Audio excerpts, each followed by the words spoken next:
唐梦离和周俊琛是公司的死对头，但他没有想到，在某一天，两人会一起并肩作战，将他的男朋友和他的女朋友堵在酒店的同一间房里。他们还挺般配。唐梦离听了这句话，脸色一变地迎上他眸子：“你这张嘴，还是一如既往的欠揍。他们俩能在一起偷情，难道是我说错了？”唐梦离，是你对我偏见太深。唐梦离苦涩一笑，将车后座的一瓶水丢给他，拿着水赶紧走人。我还要赶着去见客户。他对周俊琛的反感可是说说而已，是明目张胆的排斥。公司里所有人都知道，有他在的地方，周俊琛就不能出现，不然两人注定一场唇枪舌战。如果说他们是脾气不合，倒不如说是强者之间的抵触。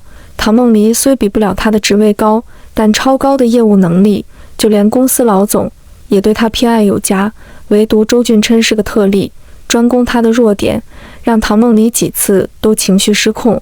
所以在公司以后的会议里，他们俩基本再无同框。可现在他们静坐一辆车里，近在咫尺，情绪稳定的令人诧异。唐部长，我刚才帮了你，你现在就区别对待，不好吧？他委屈的一皱眉。唐梦离嫌弃的一笑，你也不想想，要不是你没有能耐，至于让你的女友勾搭我的男友周俊琛。这么一说，你还真是罪大恶极，你还真是巧舌如簧。你咋不说是你没有魅力，才让你的男人勾搭我的前女友？唐梦离，你才是事情的元凶。在两人争吵中，他们都不示弱，就让车里气氛变得极其尴尬了。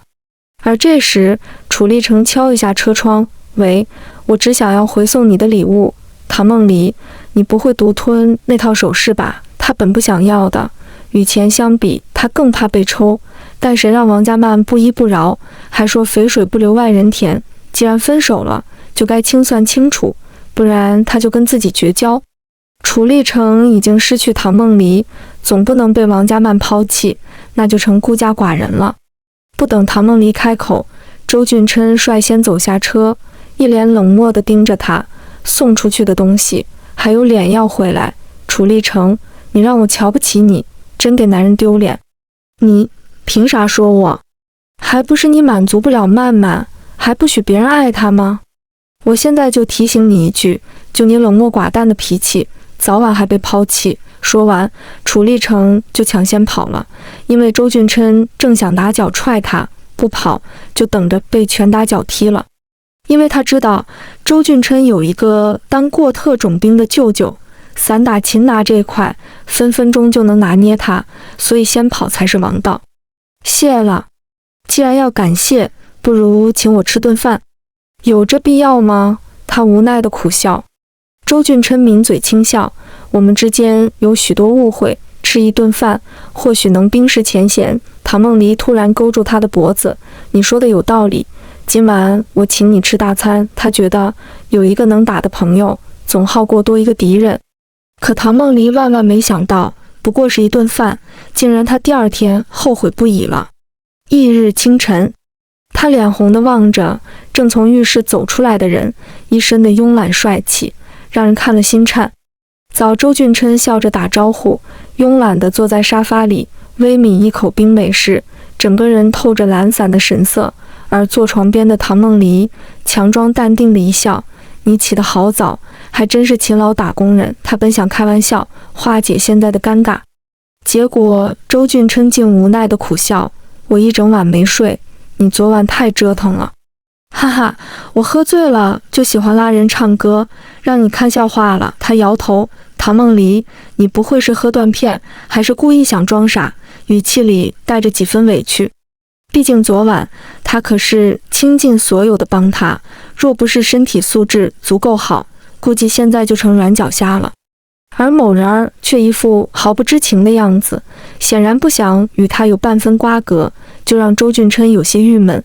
唐梦离故意凑近，装淡定地挑高他下巴，才说，我们都是成年人，昨晚的事就不必揪着不放。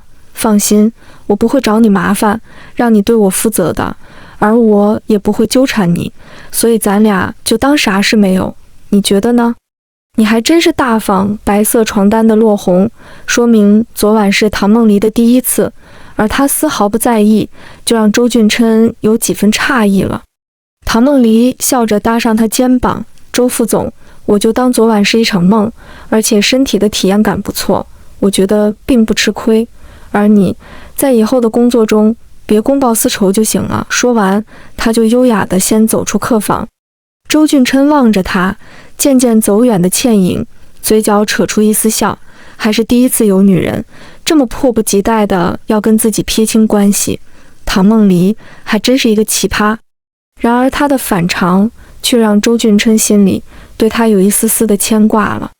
在以后的日子里，周俊琛还是一贯的工作态度，但却让助理给唐梦离几个大客户，都是他曾经想要争取，却被他抢先一步抢走的。周副总，你这么主动，不会是喜欢我吧？在一次走廊偶遇，唐梦离狐疑地问。周俊琛单手将他抵在墙边，一脸玩笑地说，我喜欢你，你敢跟我吗？唐梦离猛地推他一把，就算世上男人都死光，我也不会跟你。周俊琛，我只想跟你做同事，所以你就别痴心妄想了。一想到我前男友的现女友是你的前女友，这种复杂的关系，我想想都觉得尴尬。若跟你再扯一层关系，我注定要发疯了。说完，他敷衍地挥挥手，走出了他的视线。而被甩在身后的周俊琛直勾勾盯着他，竟有几分失神了。你要想整他，我可以帮你。来人是郭梅，与唐梦离死不对付，在这一点与周俊琛倒是有的一拼。他温柔抛一个媚眼，却被无视。周俊琛慵懒的一句，他最近的斗志让我不得不佩服。你不知道吗？他最近被男友甩了，据说是她男友发现了这些年她跟其他男人的复杂关系，不得不佩服她一点，真的很能装。我倒挺欣赏这一点，真实不造作。分明是感情混乱。不对，你不是最讨厌他？郭梅狐疑地问。周俊琛摇头，人是会变的。那是否意味着你也喜欢我了？俊琛，我们若是在一起，那就是强强联手，在公司里再无人敢挑衅你了。他一副得意洋洋的想要攀上他的肩膀，却被直接躲开。郭梅，跟你做5年的同事，我很开心。周俊琛笑着离开，就听身后的人说，可我想跟你做男女朋友，不然普通朋友也行。他的一腔热情换来的是他冷漠的挥挥手。郭梅委屈的皱眉，在心里不禁嘀咕，为啥他能喜欢唐梦离，却不能也喜欢自己？在餐厅吃饭，唐梦离刚吃没几口，就看着周俊琛坐他对面，眼神炙热的神色让他后背一凉了。有话就说，别整这副样子吓我。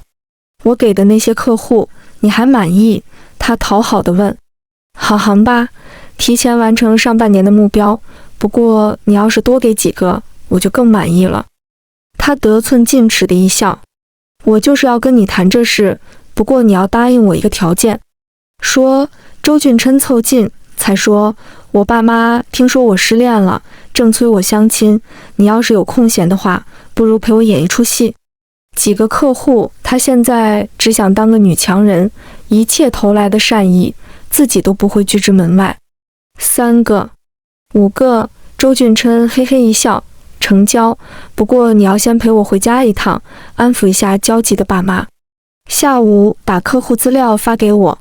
就喜欢你的雷厉风行。唐梦离，你最近这么拼，是不是被爱情伤到后遗症？他笑着调侃。本想开个玩笑，却被唐梦离猛敲一下额头。你也被甩了，少取笑我。还有，你跟郭梅合伙欺负我，这事我还要跟你理论一下。啥？他一脸狐疑。唐梦离微皱眉头，我已经问过他，抢我客户这事，他完全是听你的，而且你们还同居在一起。既然如此，为何不找他？我说他是在造谣生事，你信吗？他点头。那不就结了？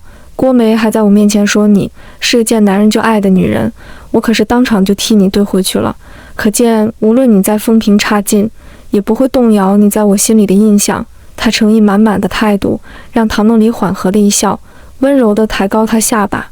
才说实话，我也不咋讨厌你了，不过我会一直盯着你，但凡想抢我客户，我就将你拍死在沙滩。在警告后，唐梦离才起身离开，还不忘让他结账再走。回老家的当天是一个周末，周俊琛特意开车接他，还提早买好早餐，一脸殷勤地递给他，我已经问过你的助理，这是你的最爱。那这个与早餐一起给他的，还有一个精致的盒子，打开一看，竟是一个珍珠耳钉，款式简单大方，是他喜欢的。送你的生日礼物，你都是这么哄女孩子，还真是煞费苦心。唐梦离将盒子还给他，无功不受禄，他也不需要靠男人而活。这是我第一次送礼物给女人，周俊琛这说的是实话，就连在跟王嘉曼谈恋爱时，也从未送过礼物，毕竟他是爸妈安排的相亲对象，强加的感觉让他只想冷处理这份关系。而唐梦离就不同了，在周俊琛心里，他是自己的同事兼朋友，值得他认真交往。那岂不是我这个假女友比你的真恋人还要占便宜？周俊琛，你是不是傻？他笑着问。就算是假女友，也是我自己选的。唐梦离，你跟楚立成谈恋爱也没有多少情谊吧？不然也不会，他说一半就欲言又止了。而副驾驶座的唐梦离警告地瞪他一眼，要不是我喝醉能让你占到便宜，周俊琛，你再敢提那晚的事，我就掐死你。说到赚便宜，那晚明明是你推倒的我有敲醒你，可你耍无赖地将我抱在怀里，还一脸贪婪地说，在工作赢不了我，现在总能拿捏我了。唐梦离，其实我才是吃亏的那一个，被吃干抹净，还被无情抛弃了，无找谁说理，听他喋喋不休。唐梦离无奈地苦笑，最多我给你钱，就按顶级男模的价位补偿你。说完，他就从包里取出一沓钱，轻飘飘地扔在他腿上。周俊琛，这是到此为止，不然我很难保证在你爸妈面前会说出啥奇怪的话。你真是……周俊琛闷声叹气了。唐梦离明媚的一笑，我真是娇美动人又事业出色的女友。周俊琛，昨晚我加班到2点，现在要睡一觉，别再吵我，不然我掐你。那就把礼物收好，不然我偷亲你。真是服你了。周俊琛见他收好礼物，顺势将身后的毯子递给他，安心睡一觉，到家了我喊你，实在喊不醒，我不介意吻醒你。你敢？被他这么威胁，周俊琛只能认怂的憨笑，我确实不敢。之后的一路上，周俊琛专注地开车，而唐梦离因为困得不行，早已经睡得深沉，望着他安稳而又恬静的睡容，粉嫩的唇着实又心好人，让周俊琛不禁喉结一紧，耳廓也微微泛红。察觉身体的异样，他忙收回了视线，调整好情绪，一心一意开车了。到家门口，望着他睡得香甜，周俊琛竟不忍心叫醒他了。关掉车子，他一边忙工作，一边静静地等他醒来。你怎么没叫醒我？唐梦离揉一下眼睛，望一眼天空的红霞，慵懒地伸下懒腰。你老家的环境还真不错，像极了世外桃源。爸妈不在，所以让你多睡一会儿，其实是不想吵醒他，而大家特意推迟吃晚饭的时间。现在已经7点，我们要进去吗？周俊琛猛然凑近，在唐梦离心里紧张时，竟看他撩开自己额前的发丝。你想干嘛？这样精神多了，知道自己误会他。唐梦离挤出一丝笑，我给叔叔阿姨带的礼物，记得找我报销。就等你这句话，周俊琛，你知道吗？我就欣赏你财大气粗的这点。两人下车，周俊琛牵住他的手，一脸宠溺的眼神。爸妈在看着，主动一点。唐梦离踮起脚尖，在他耳边轻吹口热气，让我加戏可以，回公司后记得陪我去见张总。你还真是，我很聪明，不用你特意夸奖我。一家人坐在客厅里，周母笑着递给他一份礼物，我就知道这珍珠项链很配你，梦离，希望你喜欢。谢谢阿姨，我很喜欢，一个送珍珠项链，一个送珍珠耳钉，母子俩还真是心有灵犀。我做好晚饭了，大家快来吃吧。周父忙活1小时，终于做了一桌子美食，不仅色香味俱全，光是看着就赏心悦目，可见很用心。叔叔，你这做饭的手艺简直一绝，是我吃过最棒的晚饭了。唐梦离的夸赞让周父腼腆的一笑，一旁的周母也慈祥地朝他笑笑。梦离，既然喜欢吃，那就经常回家。俊琛要是没时间，你告诉阿姨，我去城里接你。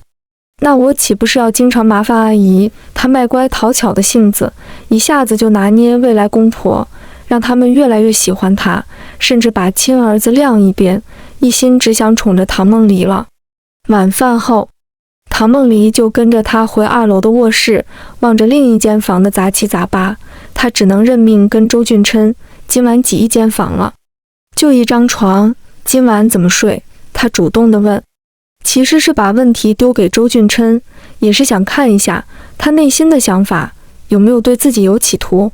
周俊琛想也没想，说：你睡床，我睡地上，这点觉悟我还是有的。唐梦离伸手扯一下他的领口，淡淡地问一句：你没有梦游的习惯吧？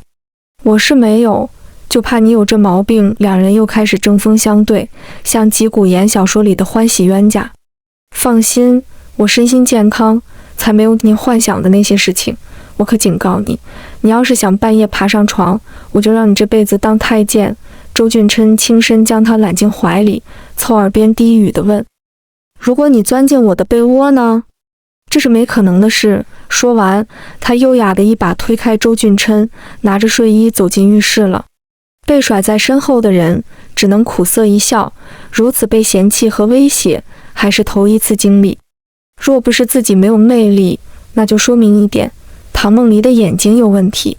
半夜时，唐梦离闭眼从厕所出来，就钻进了某人的被窝里，环住他的脖子，脚搭在大长腿上，一副享受的睡姿，却让周俊琛吃尽苦头。看来他今晚要失眠了。不过像他这样毫无防备地跟着自己，就回到远离城里的老家，确实有够单纯。但正是因为这一点，让周俊琛有一丝的动心了。唐梦离无意识地蹭一下他的俊脸，周俊琛本能地在额头亲一下，却正好把他给吻醒了。近在咫尺的对视，让他脸红到脖子。早，你怎么在我床上还偷亲我？他恼火地质问。周俊琛轻咳一声，才更正地说：是你抱着我睡的。唐梦离，你不会想恶人先告状吧？被他一提醒，唐梦离扫一眼所在位置，尴尬的一笑，才猛地推开他，装傻充愣地说：周俊琛，就算是我不小心睡在你被窝，你也可以推开我，但你没有，是不是故意想占我便宜？周俊琛微顿几秒，直接吻上粉唇，虽只是蜻蜓点水一吻，也让他脸颊绯红到发烫。刚要骂人，就看到门外的周母笑盈盈地攀上他脖子：俊琛，你对我真好，随便送出手就是奢侈包包，你喜欢的我都会倾尽所有，而且你这么好，值得拥有更好的礼物。周俊琛瞥一眼已经走远的母亲，依旧深情地凑在粉唇啄一口，才邪笑地说：你未来婆婆已经走远了，你能松开手了吧？皮包骨头隔得我腰疼。唐梦离羞红脸，一把推开他：周俊琛，你是故意的，你讹我一个名牌包包就不是故意的。唐梦离，我以前怎么不知道你这么贪财好色？我一直贪财好色，只可惜你不是我的菜。两人又开始吵闹起来，正应了那句话：欢喜冤家看着水火不容，但也是最有可能成为情侣的。毕竟有的人连吵都懒得吵，没有任何交流，就更别提谈情说爱了。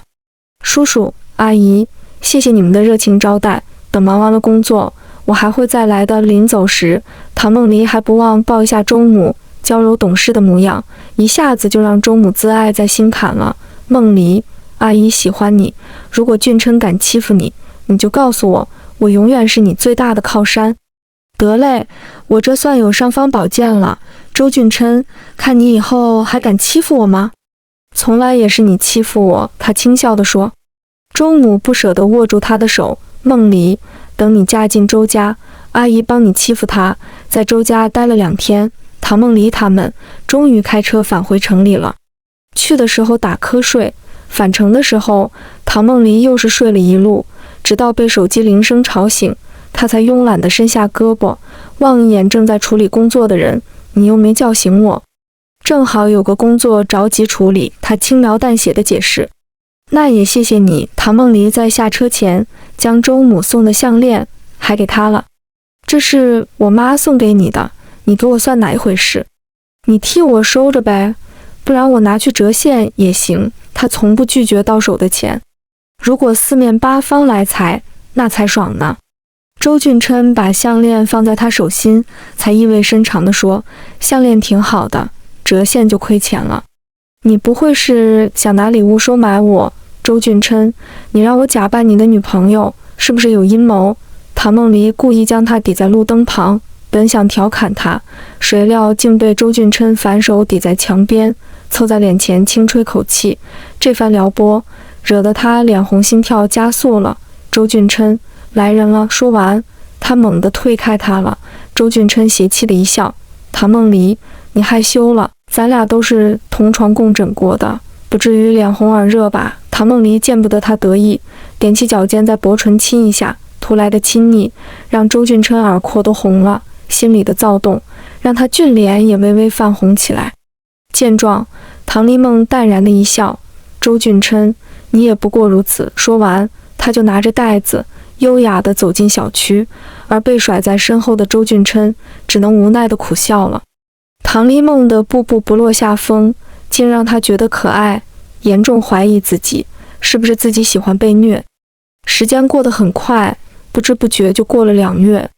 因为没机会再回周家，周俊琛也去了外地出差，所以他都忘记了自己还有假女友的这层身份。当唐丽梦在公司加班时，接到他电话，挑眉不耐烦地说，有话说，我正在忙，语气十分的敷衍。我在公司楼下，你赶紧出来。我在工作，没时间陪你闲聊。说完，他就无情挂断电话了。唐梦离，我是你男友，才半月未见，你不会就忘了吧？这话刚好提醒他了。唐梦离憨憨一笑，你等我，5分钟就到楼下。他收拾完东西，就提着包包急匆匆下楼了。看着站在雨中的周俊琛，他小跑着走近，找我干嘛？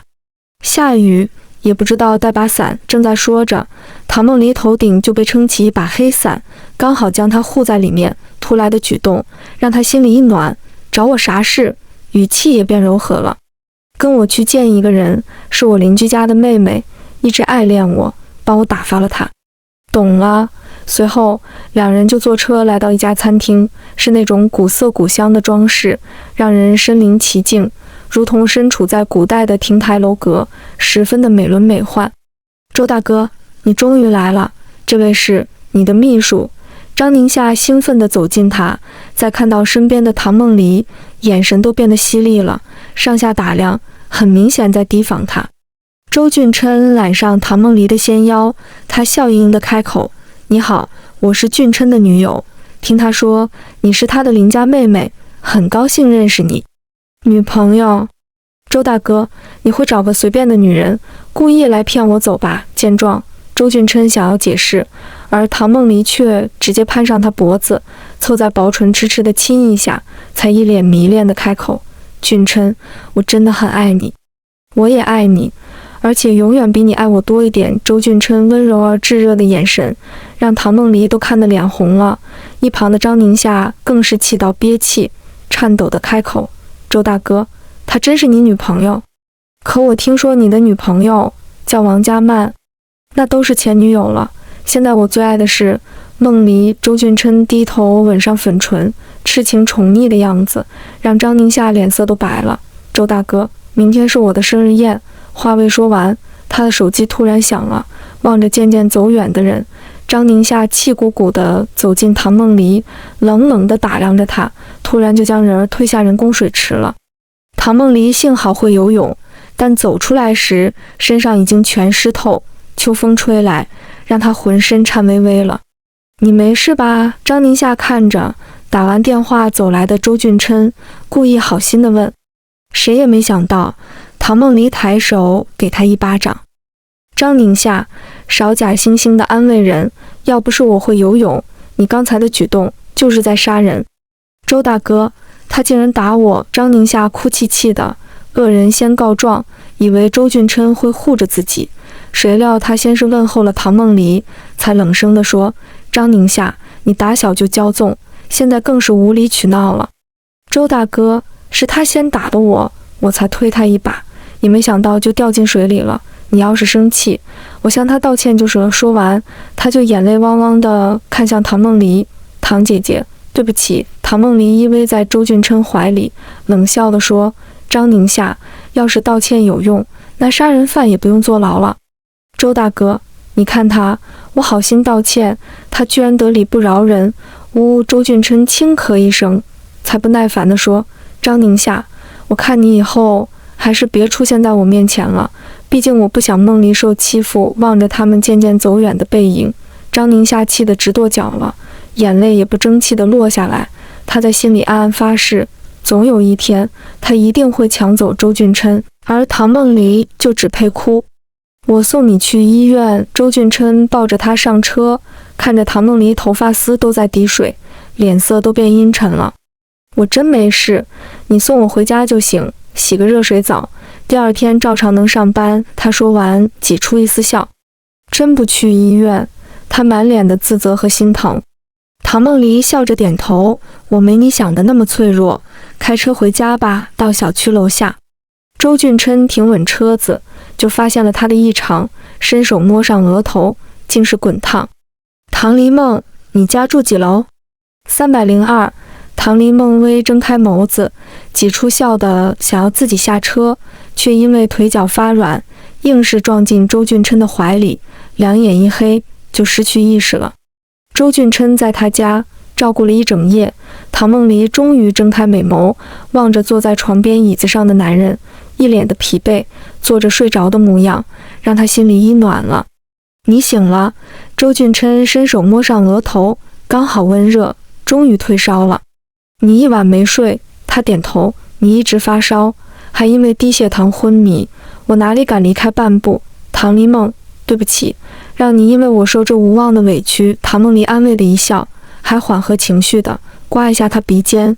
周俊琛，我是工作太拼命，一天都忘了吃饭，昏迷发烧都与你无关，但你与我有关。听到这里，唐梦离就是铁石心肠，心里也顿时柔软了，更何况在他内心深处早就对周俊琛有些喜欢了。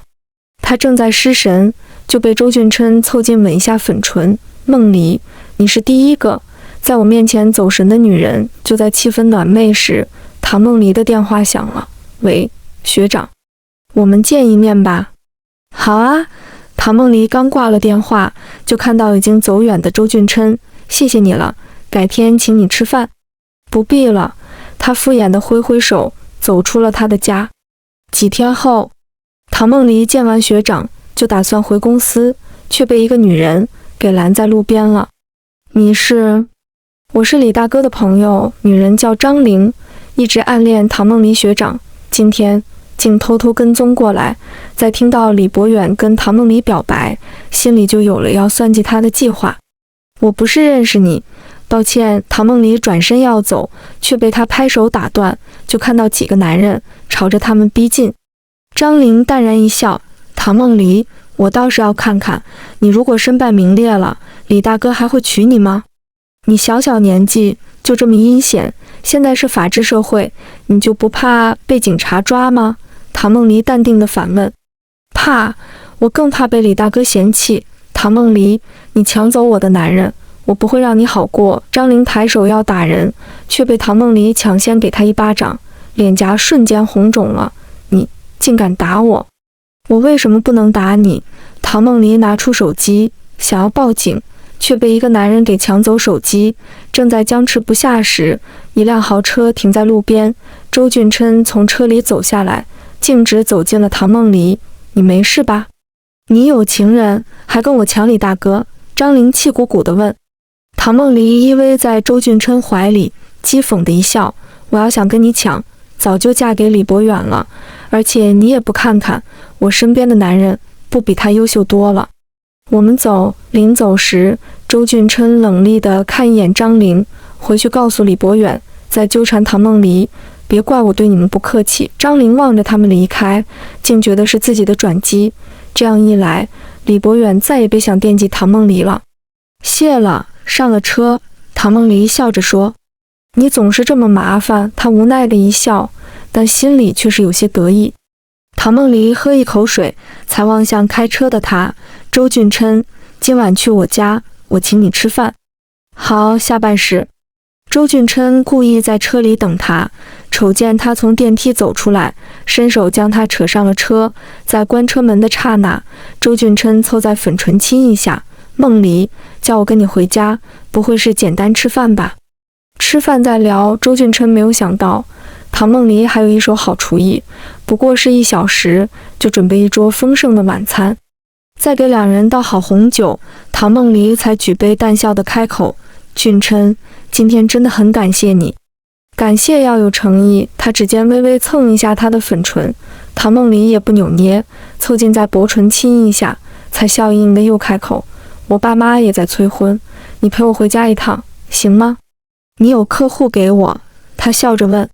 唐梦离摇头：“我把自己给你，咱俩各取所需。周副总，你还满意这个条件吗？”说话间，他已经转过桌子，坐在他腿上，笑着攀上他脖子，近在咫尺的凝望，让周俊琛脸颊一红。“唐梦离，你是故意的。”唐梦离用手封住他的薄唇：“你敢说对我没兴趣？周俊琛，你要说出来，我现在就走。”“走哪去？这可是你家。”周俊琛低头吻上粉唇，两人深情纠缠许久，他才抱着怀中人大步地走进卧室了。从这一晚开始，两人的关系似乎更近一些，只是谁也没捅破那层纸，就这么不清不楚地交往着了。回家的那晚，周俊琛因为被父亲灌酒，已经醉意正浓，而一旁的唐梦离被母亲拉去了厨房，小声叮嘱他：“梦离，我瞧着小周喝醉了，你待会跟他回家，记得熬一碗醒酒汤。”“妈，我跟他不住一起。”他脸红地解释。母亲温柔地敲一下他额头：“你傻呀，不会趁机住他家里。我就是看好了小周，你可别把人给我弄丢，懂了吗？”“妈，你觉得他比楚立成怎么样？”母亲想也没想地回答：“小周稳重帅气，还是痴心一片，可比楚立成靠谱多了。我可提醒你，别让小周知道你有前任。”“知道了。”跟父母告别后，唐梦离扶着周俊琛上了车，正打算启动车子，就看到他呆呆地望着自己。“醒了。我只是喝醉，又不是晕倒。唐梦离，谢谢你送我回家。”“互帮互助，不用谢我。”到了高档小区楼下，周俊琛踉跄着下车，唐梦离怕他摔倒，急忙伸手扶住他，刚站稳了，就被他伸手扯进怀里。“跟我回家，我还有工作没做完。”话说一半，就被他用嘴堵住了他的。亲吻过后，才悠悠地说：“唐梦离，我家的床又大又软，要不要试一下？”说完，他拦腰抱起了他，大步走进了电梯。一夜风晴后，唐梦离正要赤脚下床，却被一只手重新拉回怀里。“梦离，别走，我去给你倒杯水。”周俊琛在他颈子上深吸一下，才慵懒地说：“梦离，我知道你睡不习惯，慢慢会习惯的。”“啊！”他狐疑的一愣，而周俊琛此时凑近他脸前，故意的轻吹口热气，才低哑地说：“梦离，我们已经见过两边父母，我觉得我们的关系应改变一下了。”话刚说完，唐梦离用手封住他的薄唇：“我们现在这样，真假有区别吗？”周俊琛：“我困了，睡吧，我守着你。”“可我想回家了，你是知道的，我最赖床。”周俊琛温柔地将他抱得更紧，凑在耳边轻咬一下，才又说：“新床睡得多了，也就慢慢习惯，不如从明天开始，你搬来我家住。”“打住，我是独立的新女性，还是喜欢个睡个的。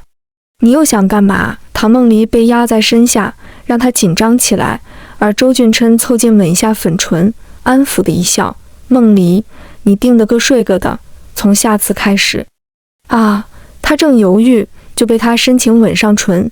这一夜注定是互相沉沦的一晚了。半月后，唐梦离陪着闺蜜去见相亲对象，正巧闺蜜去了洗手间，相亲的男人紧张地问：唐小姐，我一直暗恋楚娇娇，你能告诉我一些关于她的喜好吗？唐梦离笑着点头。我来的不是时候。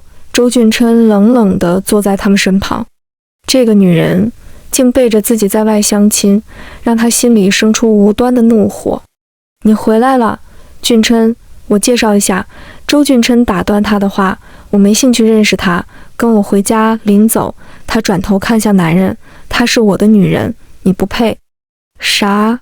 男人一脸的蒙圈了。上了车，周俊琛只顾冷着脸开车，一旁的唐梦离竟扑哧笑了。周副总，你不会吃醋了吧？唐梦离，我才出差半月，你就来跟男人相亲，别忘了我们还有约定。他摇摇头。周副总，约定？我以为我们之间早就是真的情侣了，看来是我多情了。你刚才在耍我。他猛地把车停在路边。唐梦离笑盈盈地望向他。周副总，你都没弄清楚就开始随意吃飞醋，我干嘛要主动解释清楚？他得意的一笑。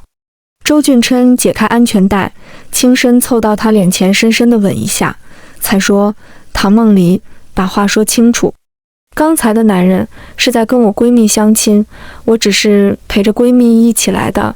周俊琛，你刚才跟人凶巴巴，我看你以后如何跟人家再见面。周俊琛抿嘴轻笑，都是男人，没那些小心眼，更何况他的终生大事还掌握在你手里。梦离，帮我解释一下好吗？好，只要好处到位，死人我也能说活了。他才刚说完，周俊琛从包里取出一个盒子，送你的。唐梦离打开一看，竟是钻石项链，这么精致。周副总，这次终于舍得下血本了，喜欢吗？喜欢。周俊琛温柔一笑，喜欢就好。梦离，我馋你做的火锅鸡了。这还不简单，跟我回家，今晚就满足你。好，他低头吻上粉唇，而唐梦离也主动抱住他的脖子，两人深情拥吻在一起了。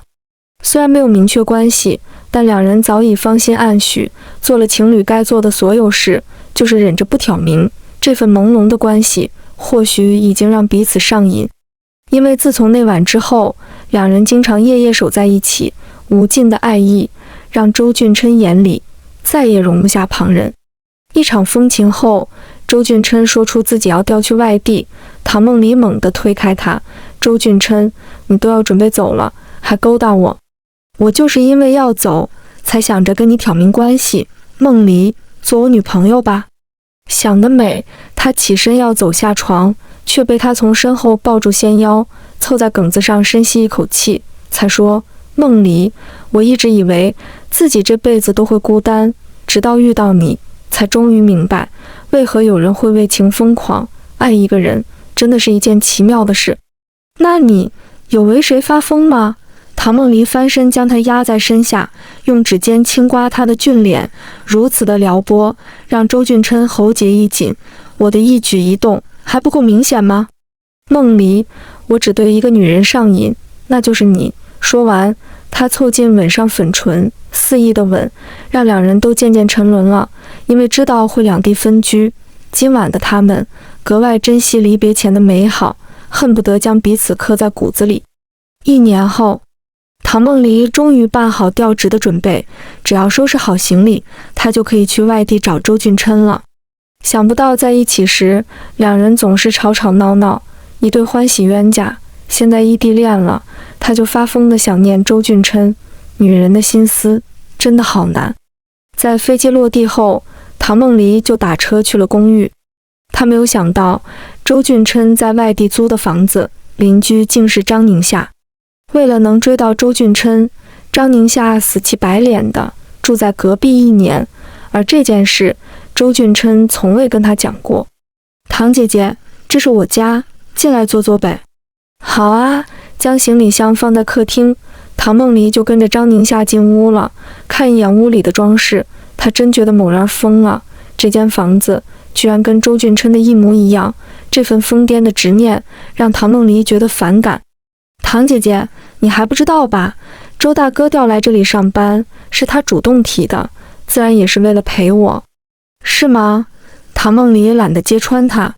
张宁夏微抿一口咖啡，才又说，我听说你家里负担重，你要是肯离开，我可以给你一笔钱。你能给我多少？唐梦离笑着问。100万，只要你离开周大哥，这些钱就是你的。我说的离开是永远的消失在他面前，而不是简单的辞职。张宁夏抿嘴一笑，淡淡的望着他，这样的条件很难有女人能抗拒，毕竟真金白银的实惠是上班打工根本做得不到的。唐梦离淡然一笑，才扫兴地说，张宁夏，你恐怕是误会了，100万就像买通我，那我岂不是太好骗？我早就调查过周俊琛，虽只是一个公司副总，却也是周爷爷的财产继承人。据说周爷爷可是远近闻名的画家，不仅如此，他的收藏也是价值连城。比起100万，世人都会做出正确选择吧？你居然找人调查周大哥？我是他女朋友，还需要调查吗？这些都是周俊琛自己告诉我的。唐梦离微微蹙眉，才又说，该离开的是你，你未免也太嚣张了，你竟敢跟张家作对。我有周家撑腰，有啥不敢的？更何况张家也不是首富，有啥让我胆寒的威慑力？张宁夏，你要不要搬走与我无关，但我会跟周俊琛搬走。唐梦离回到对面的家，就开始收拾东西。等到晚饭前，周俊琛开车回来，想要温柔地抱她，竟被直接躲开。别碰我，脏！梦离，你是不是误会了？你们住1年了，我竟丝毫不知，你在刻意隐瞒，这里面一定有猫腻。周俊琛低头强吻上粉唇，直到两人都气喘吁吁，他才松开手。梦离，我这1年都是住在公司的宿舍，知道你要来这边，我才临时租的房子，也是在昨天才知道。张宁夏就住隔壁，为了怕你误会，租完房子后，我就一直没来这边。他委屈地皱眉。唐梦离知道自己误会他了，主动吻上薄唇，哄了好久，才终于让他笑了。今晚想吃什么？我去做。你做的我都喜欢吃。唐梦离笑着，紧跟他走进厨房。周俊琛在做饭，他就从身后抱住他的窄腰，许久未见，只想跟他腻在一起，一刻也不分开。梦离，我们结婚吧。好啊，只是没有求婚戒指。话说一半，周俊琛从怀里取出钻戒，一本正经地递到他脸前，痴痴地说，梦离，这总可以答应我了吧？我是一个不懂得哄男人的工作狂，你真的不后悔？周俊琛戴好戒指，在他指尖亲吻一下，才深情地说，梦离，只要我会哄就行了，往后余生我会一直哄你，此生不变心。一生太长了，在我这里我还嫌短呢。梦离，真想跟你过3生3世，永不分离。唐梦离在他额头敲一下，你言情小说看多了，3生3世，你还不如说永生永世。我们是妖怪吗？都不会死。只要有你，我不敢死，也不舍得死。周俊琛才说完，唐梦离凑近吻上薄唇，才笑得风情万种地说，周俊琛，我不许你死。这一晚，两人住在公寓里，隔天就搬离这里，找一处新房子，过起两人的同居生活。就是这一点，彻底激怒了张宁夏，让他下定决心除掉唐梦离。某天傍晚，外面下起鹅毛大雪，唐梦离刚从超市出来，就被一个黑衣人打晕，扛着丢进车里，消失在白茫茫的夜里。再醒来时，他望着陌生的环境，这是一个破旧的房子，四周都画着抽象的画，有几幅画特别的恐怖，让他吓得后背一凉。这样简陋的地方，窗户底下的桌子上还点着一个香炉，浓郁的香气让他只觉得昏昏沉沉，根本提不起精神来。你很厉害，居然能在香气里醒来。这香？他望着走进来的男人，狐疑地问。男人抿嘴一笑，这香是我自己研制的，有使人昏迷的作用，不过也有个例。你是谁？为何要把我绑来这里？唐梦离心里确定自己不认识眼前男人，更别说得罪过他。男人凑近蹲下身，用手掐住他的脖子，才开口：我是一名画家，只要你乖乖配合，等画完这幅画就把你放了。好啊，你赶紧画，我等你画完。唐梦离以为他是在墙上作画，却不想竟是自己想简单了。男人的目的竟是在他后背画画，说的好听是画画，其实就是满背纹身。大哥，要不我给你钱，你还是找别人吧。他笑着婉拒。男人脸色阴沉起来，你惹得夏夏哭，我怎么可能随便放你走？唐梦离，你可以不让我画画，但你要一直陪着我。是张宁夏，你跟他啥关系？男人一听张宁夏，脸上有幸福的笑意了。他是唯一跟我做朋友的人，我们从小就认识，是他将我从楼顶拽下来，还给我一个面包。我永远记得他说的话，只要我愿意，他可以做我一辈子的朋友。如果没人爱我，他可以一直爱我，像家人一般的爱，是我最期盼的了。而你却要伤害他，唐梦离，你说我怎么能放过你？男人拿出画画的工具，正在收拾，一一摆在桌子上，就忽略一旁的唐梦离。他用尽力气割开手上的绳子，正要从他身后逃走，就被男人猛地扯住胳膊。他手上的刀轻轻一划，唐梦离的手上多出一条血口子，疼得他眉头紧皱，脸色泛白了。很疼吧？他关心地问。你真是一个疯子。男人肆意地笑了。你才发现啊，我就是一个彻头彻尾的疯子。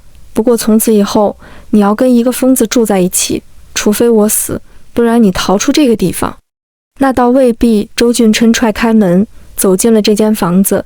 他扫一眼唐梦离，看着手上的血迹，眼里尽是心疼。梦离，对不起，是我来晚了。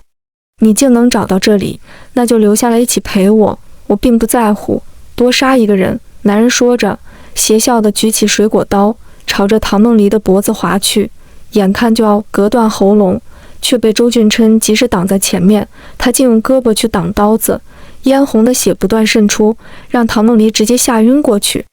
都放下武器，不然我们开抢了。就在千钧一发之际，警察终于赶过来。周俊琛深吸一口气，才踉跄着站起身。我先送女朋友去医院，这里就交给你们了。为首的警察点点头，我让张警官陪你一起，有事随时给我打电话。周俊琛嗯了声，抱着昏迷的唐梦离走出了破房子。郭明，你涉嫌一桩杀人案，请跟我们回警局一趟，接受调查。我跟你们走。等一下，为首警察冷冷地扫一眼他，你并不认识唐梦离，就想着要杀他，你是否有同伙？郭明冷静地摇头，我不认识他，只是随机作案。警察同志，我是一个惯犯，想杀人还需要理由吗？带走吧。不管为何绑来唐梦离，现在郭明被抓，一切也就归于平静。本市的广大女性再不用惴惴不安，担心夜里被人绑架了。医院的病房里，几天后，一个明媚的下午，周俊琛手臂受伤，都来不及休息，一直守在唐梦离床前。见他悠悠醒来，终于长吁一口气了。梦离，你总算醒了，你手臂没事吧？他笑着摇摇头。唐梦离主动攀上脖子，在他薄唇亲一下，才一脸自责地说：周俊琛，是我连累你，你是手臂废了，我养你一辈子。这话当真？他温柔地笑了。